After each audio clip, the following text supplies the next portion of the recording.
ओम शांति। आज है 15 तारीख। आज है स्वतंत्रता दिवस, इंडिपेंडेंस डे। लेकिन इंडिपेंडेंस किसको कहते हैं? इन पर डिपेंड हो जाना, यानी स्व पर, आत्मा पर डिपेंड हो जाना, ना कि शरीरों पर। इसका अर्थ ही है आत्मनिर्भर हो जाना, आत्मबल जमा करना और आत्मा में ही विश्वास का जगाना। जब ये सब बातें संसार में हो जाएंगी तो सच में ही स्वतंत्र हो जाएंगे। आजकल कहने में ही स्वतंत्रता दिवस है, लेकिन कोई भी स्वतंत्र नहीं है, दूसरे पर डिपेंड हुए बैठे हैं, 5 विकारों के वश हुए बैठे हैं। आज हम सच्ची सच्ची प्रतिज्ञा करते हैं कि हम सच में इन पर डिपेंड हो जाएंगे, यानी आत्मा पर ही हम डिपेंड हो जाएंगे। यही है सच्ची सच्ची स्वतंत्रता बनाना। सुनते हैं बाबा की मुरली। बाबा कहते हैं, मीठे बच्चे, सबको यही पैगाम दो कि देह सहित देह के सब धर्मों को भूल अपने को आत्मा समझो तो सब दुख दूर हो जाएंगे। बाबा क्या कहते हैं? सभी देश के साथ जो जुड़े हुए धर्म हैं, रिश्ते हैं, नाते हैं, उनको तुम्हें बुद्धि से भूलना है, क्योंकि जितना तुम बुद्धि से उन्हें याद रखोगे तुम दुखी हो जाओगे। और फिर स्वयं को आत्मा समझो, तभी तुम सुखी बन सकते हो। इंडिपेंड होना ही दुखों से छूटना है।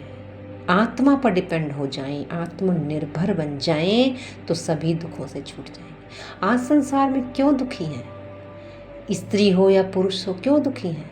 अगर सबको ऑलराउंडर पाठ बजाना आ जाए, ऑलराउंडर बाबा बहुत तरीके से समझाते हैं, लेकिन जहाँ मैं इशारा किस तरफ दे रही हूँ, ऑलराउंडर माना सभी प्रकार के कर्मों को सीख ले, चाहे वो स्त्री है चाहे पुरुष हो, तो कोई किसी पर निर्भर ही नहीं रहेगा। सब अपने आप अपना काम कर सकेंगे और कोई भी दुखी नहीं होगा। दुख का कारण ही है दूसरों पर डिपेंड होना, कि वो हमारा ये कार्य कर देंगे, वो कर तो रहे हैं ना। और मान लीजिए किसी दिन वो शरीर ही छोड़ दें, फिर क्या करोगे आप? क्योंकि करना तो आपने सीखा नहीं, शरीर उन्होंने छोड़ दिया तो बचा तो दुख ही, फिर आप दुखी हो जाओगे। इसलिए इंडिपेंडेंट बनो, हर प्रकार से स्वयं पर डिपेंड बनो। आगे बाबा कहते हैं, तुम बच्चों को किस बात में फॉलो फादर करना है? जैसे इस ब्रह्मा ने अपना सब कुछ ईश्वर अर्पण कर दिया, पूरा ट्रस्टी बना, ऐसे ट्रस्टी बनकर रहो। कभी भी उल्टा सुल्टा खर्चा करके पाप आत्माओं को नहीं देना। अपना सब कुछ ईश्वरीय सेवा में लगाओ, पूरा ट्रस्टी बनो, बाप की श्रीमत पर चलते रहो। बाप देखते हैं कौन बच्चा कितना श्रीमत पर चलता है। बाबा को सब पता है कि बच्चा कौन कितनी श्रीमत पर चलता है। मैं बाबा को सफाई भी देने की आवश्यकता नहीं, क्योंकि अपनी दिल जानती है कि हम कितना श्रीमत करते हैं, कितना नहीं पकड़ते।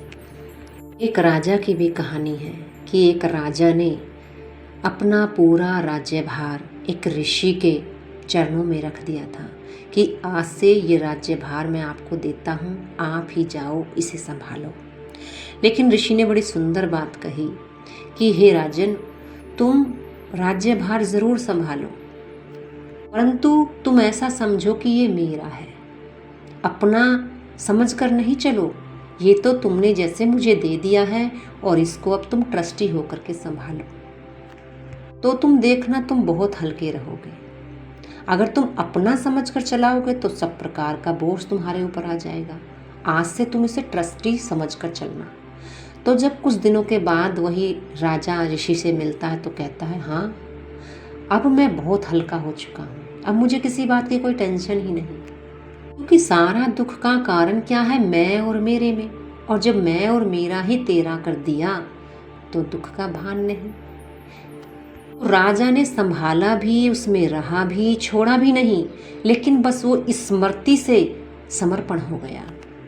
यही चीज बाबा हमें समझाते हैं, बच्चे तुम भी घर गृहस्थ में रहो, छोड़ो भी नहीं, लेकिन सब कुछ बाबा अर्पण कर दो और स्मृति से कर दो, और स्मृति से सदा हल्के रहो। जो कुछ है बाबा का है, चाहे इसमें घाटा हो रहा है तो बाबा का, इसमें फ़ायदे पे फ़ायदा हो रहा है तो भी बाबा का, मेरा कुछ नहीं, मैं तो संभालने मात्र निमित्त हूँ, मैं ट्रस्टी हूँ। तो ये भान, ये स्मृति हमें दुखों से दूर कर देगी। गीत है तू प्यार का सागर है। बाबा कहते हैं अपने आप से प्रश्न पूछो, हम कौन, हम कहाँ से आए, फिर कहाँ चले गए। कोई एक ज्ञान की बूंद तो दे दो। ये सब बातें हैं जो हम बाबा से पूछते हैं, मैं कौन हूँ, कहाँ से आई हूँ, क्या मेरा धर्म है, ये सब पूछते थे, लेकिन आंसर नहीं मिलता था। तो अभी बेहद का बाप मिला है, जो भी सवाल हो कुछ भी बाबा से पूछ सकते हो, क्योंकि बाबा हाजिरा हजूर है। फिर उसके बाद बाबा का पाठ पूरा होकर के फिर धर्मराज का पाठ चलेगा, बाबा ने बता रखा है। तो बाबा ने आदि से लेकर मध्य अंत तक का सारा ड्रामा हमें अच्छे से समझा दिया है कि आदि में कौन थे, मध्य में कौन, और अंत में तुम ऐसे कैसे बन गए। सारा राज बाबा ने बता दिया। अगर कुछ डाउट हो तो खुद से बाबा से पूछ लो, क्योंकि कई बार बच्चे संशय बुद्धि हो जाते हैं। हम सब कहते हैं ना मेरा बाबा, तो मेरे बाबा पर तो सबसे पहले मेरा अधिकार हुआ। बाबा 3 दुनियाओं की बताते हैं। शांति धाम से आत्माएं आती हैं स्थूल वतन में, शांति धाम, सूक्ष्म वतन, स्थूल वतन, ये आत्माओं के आने जाने का स्थान है। लेकिन आत्मा 2 ही स्थान पर आती है, या तो घर जाती है या नीचे स्थूल वतन में आती है। आत्मा का निवास स्थान शांति धाम है और पाठ बजाने का स्थान स्थूल धाम है। ये स्थूल दुनिया इस धरती पर ही रची जाती है, ना कि सूक्ष्म में।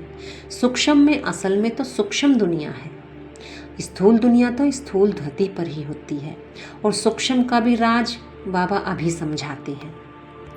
सूक्ष्म का राज बाबा बताते हैं कि वहाँ ब्राह्मण और देवताएं रास करते हैं, मिलन करते हैं, भोग खिलाते हैं, उनका आवागमन होता है, आते हैं जाते हैं।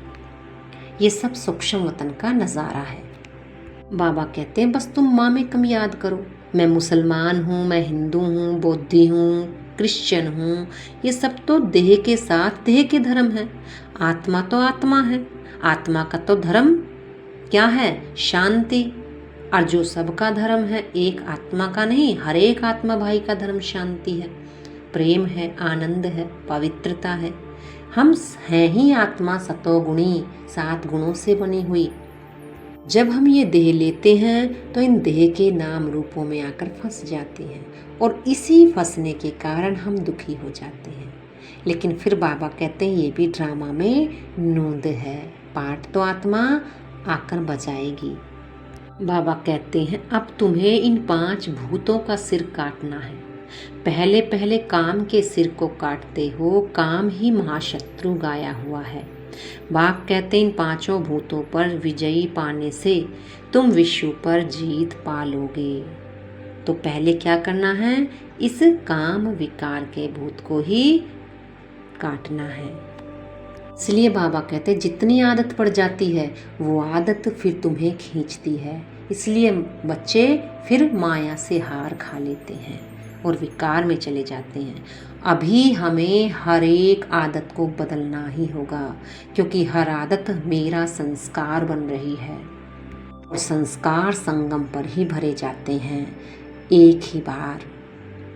बाबा कहते हैं जब कन्या की सगाई करते हो तो उसको समझाया जाता है कि ससुर घर में कैसे चलना है, सबके साथ प्यार से चलना है, झगड़ा नहीं करना है, नियमित उसके प्रतिदिन नियम की भी बातें समझाई जाती हैं। ये भी हूबहू ऐसे है जैसे बाप तुम्हें पढ़ाते हैं कि बच्चे तुम्हें भी नई दुनिया ससुर घर में जाना है तो 16 कला संपूर्ण तो बनना ही होगा। वहाँ कोई भी लड़ाई झगड़े नहीं होते, वहाँ सब महान वैष्णव कहलाते हैं। तो वो सारे संस्कार तुम्हें अभी पियर घर, यानी जब बाप आते हैं, इस संगम युग को पियर घर भी कहते हैं। बाप आते हैं तो हमें सारे संस्कार सिखाते हैं। बाबा कह रहे हैं कि यही मंत्र याद रखो, यही परीक्षा लो, हम याद में रहते हैं। भल कहीं भी जाओ, शादी आदि में जाओ, गहने आदि पहनो, कोई मना नहीं है। कपड़े पहनो, गहने पहनो, कोई मना नहीं। लेकिन अपने साथ ये परीक्षा रखनी है कि क्या मैं बाबा की याद में हूँ या देह अभिमान में हूँ। ये चीज़ की परीक्षा खुद को लेनी है। इसी बात में महावीर बनना है कि इकट्ठे रहते हुए काम की आँच न आए। फिर बाबा कहते सन्यासियों को भी दिखाते हैं। गुरु ने वेश्या के पास भेज दिया, सांप के पास भेज दिया। जो बहादुर थे वे पास हो गए, उनको महावीर कहा जाता है। क्योंकि परीक्षा ली गई कि देखते हैं कि भगवान गुरुओं के पास इन्होंने कितनी शिक्षा सीखी है। फिर इनकी परीक्षा ली गई। वेश्याओं के पास जाने से क्या इनकी कर्मेंद्रियां चंचल तो नहीं होती? सांप को देख करके इनको डर तो नहीं लगता? ये चीज़ें देखने के लिए इनके अंदर का संस्कार पर कितने परिवर्तन हुए हैं। गुरु भी ये चीज़ देखते थे। तो बाबा भी कहते हैं बच्चे भल कहीं भी जाओ, लेकिन अपनी श्रीमत पर रहो। आत्मा हूँ, आत्मा की समझ है, आत्मा याद है, श्रीमत याद है, तो भले तुम कहीं भी चले जाओ, कोई मनाही नहीं है। क्योंकि कल्याण तो श्रीमत से ही होना है। धारणा के बिंदु हैं। पहली पॉइंट, जब तक जीना है ज्ञान अमृत पीते रहना है। महावीर बन माया की बॉक्सिंग में विजयी बनना है। सबके साथ तोड़ निभाते दिल एक बाप में रखनी है। दूसरी पॉइंट, विघ्नों से डरना नहीं है, सर्विस में अपना सब कुछ सफल करना है। ईश्वर अर्पण कर ट्रस्टी बनकर रहना है। कुछ भी उल्टे सुलटे कार्य में नहीं लगाना। वरदान है, अपने संपूर्ण स्वरूप के आह्वान के द्वारा आवागमन के चक्कर से छूटने वाले लक्की सितारे भव। अब अपनी संपूर्ण स्थिति व संपूर्ण स्वरूप का आह्वान करो तो वही स्वरूप सदा स्मृति में रहेगा। फिर जो कभी ऊंची स्थिति कभी नीची स्थिति में आना जाने का आवागमन का चक्कर चलता है, बार बार स्मृति और विस्मृति के चक्कर में आते हो, इस चक्कर से मुक्त हो जाओगे। वे लोग जन्म मरण के चक्कर से छूटना चाहते हैं और आप लोग व्यर्थ बातों के छूट चमकते हुए लक्की सितारे बन जाते हो। यानी माया के मन की माया से छूटने का पुरुषार्थ करते हो। स्लोगन है, किसी भी विघ्न के वश होना अर्थात डायमंड पर दाग लगाना। ओम शांति।